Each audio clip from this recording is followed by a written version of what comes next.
Hey Mark, good to see you. Hi, thank you. I know the players tend not to listen to us lot in the media while the tournament's going on, but that's a bit of a shame in your case because the vast majority of us in this room and the fans have been saying that we think you've been England's best and most consistent player so far. How nice is that to hear? How much are you enjoying the tournament? Good afternoon, everyone. It's nice to hear. It's nice to hear. I don't think I wouldn't say I'm the best player. I think there's been quite a few really good performances, in my opinion. But yeah, I think I'm just really enjoying the tournament, enjoying being here. Just really grateful. When you see the way the defensive unit is performing, 1 goal conceded in 3, I think you've restricted chances.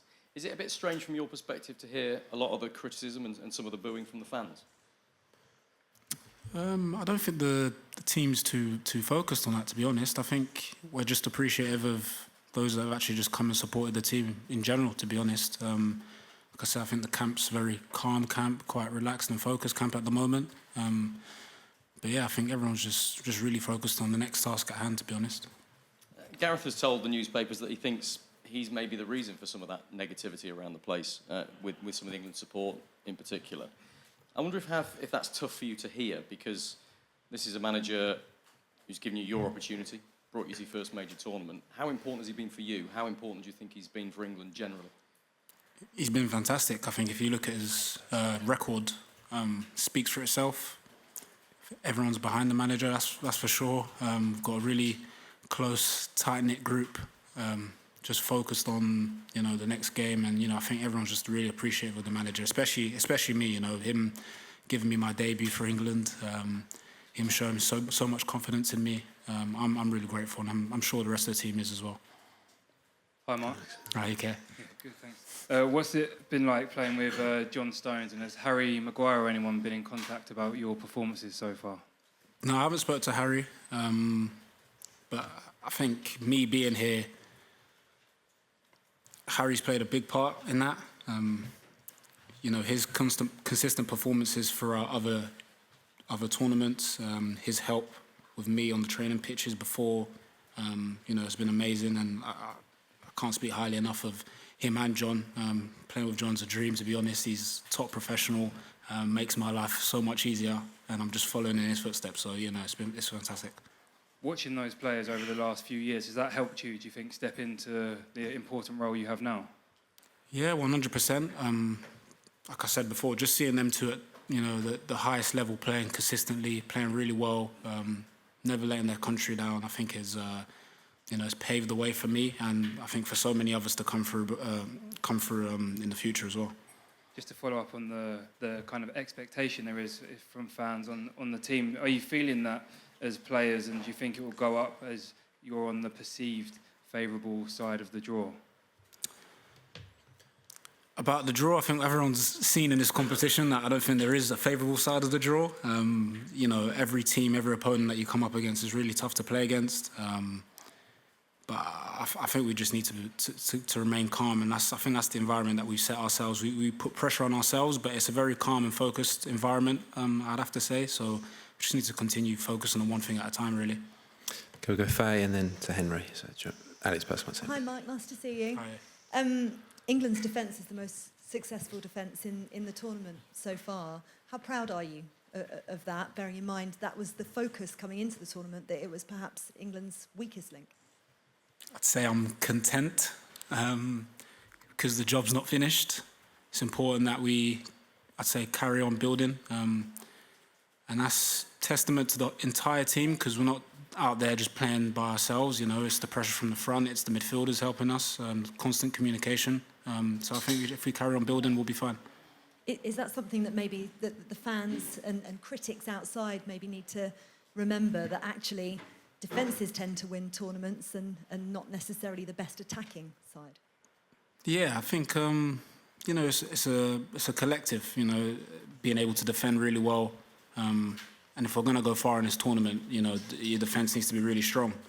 So I think the critics I'm not aware of anything anyone says anyway. So I think as long as you carry on moving forward in the right direction, we'll be okay.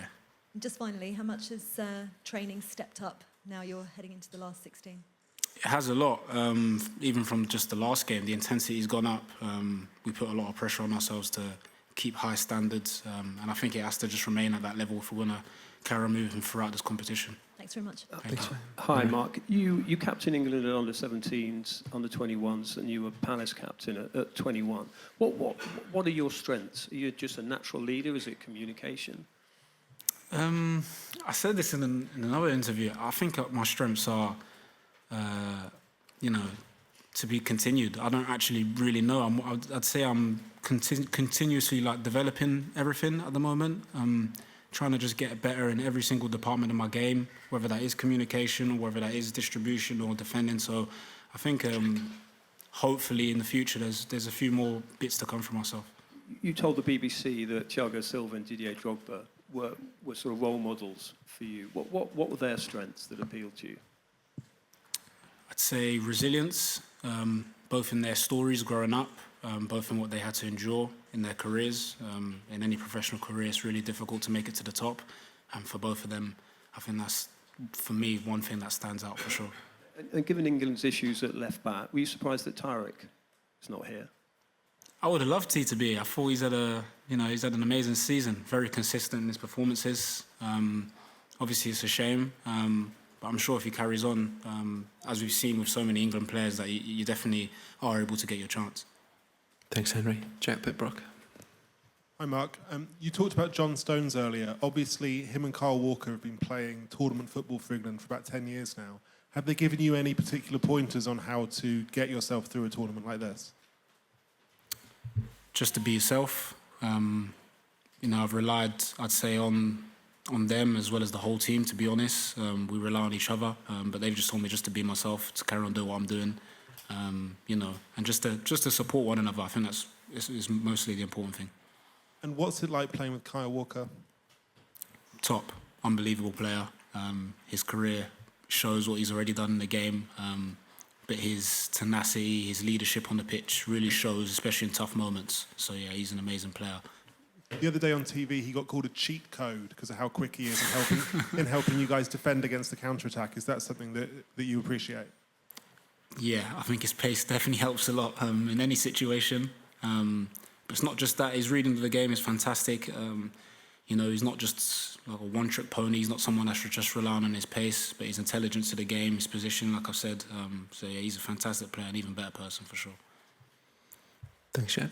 Any question? Come back to Rob. Mark, how much do you know about Slovakia? Because we thought for a long period it might be the Netherlands you were playing in the last 16. Turns out it's Slovakia. Have you started looking at them specifically yet? We haven't done any team analysis on them, but we all watch the games and we know they're a really good side. Obviously coming, I think it was third in the group they qualified. But yeah, they've got some really good players in their team. Lobotka being one, the obvious one from Napoli, but a lot of good players. I think it's just going to be another tough opponent, tough challenge to deal with. But it's important that we just have to be ready for those challenges and match whatever intensity they're going to bring. And I totally appreciate what you're saying about every team being a tough challenge and reputations haven't really counted for a lot in this tournament so far. But you can understand the fans get quite excited when they see that France, Spain, Portugal, Belgium are all on the other side of the draw. You can't meet them until much later in the tournament. Yeah. Does that build confidence? I think what builds confidence is togetherness, performances, the fact that we haven't lost the game yet, which is really important. I think all the other things you can't really control. I think it's important that we just control what we can control, and that's remaining calm, focused, and dealing with whatever obstacles in front of us. And the manager has spent his entire England career really trying to build a togetherness and an atmosphere around the England camp, which is great for you guys to go out and do your best. Is that still there? Do you still sense that? Is there still a positivity in the camp that, because it's your first experience, of course, of a major tournament? Yeah, I think you can see it every single day in the togetherness we show when we're, playing darts or playing paddle or whatever activity it is, and it shows out on the pitch. Going through tough moments on the pitch, it all shows. I think credit, like you say, to the manager, credit to the senior players that have been there for so long that allow players like me that haven't had that experience at this level to come in and just feel like themselves. So yeah, togetherness is definitely there. I'm just going to ask one more about Anthony Gordon's chin. It came as a bit of a shock to us when we were doing live training earlier and we saw this big gash on his chin, and he's got it over his arms as well. What happened? Yeah, he fell off his bike. Boys went out on a bike ride. I actually wasn't there. I heard about it, and so I was actually talking to him and wasn't really paying attention to him while I was talking to him. Turned around and I saw, the massive gash on his chin. But yeah, he's okay. He's good, but he just fell off his bike. Yeah, he's good. Has it been a bit of a joke in camp? A little bit. But yeah, he's doing well. He's doing well now.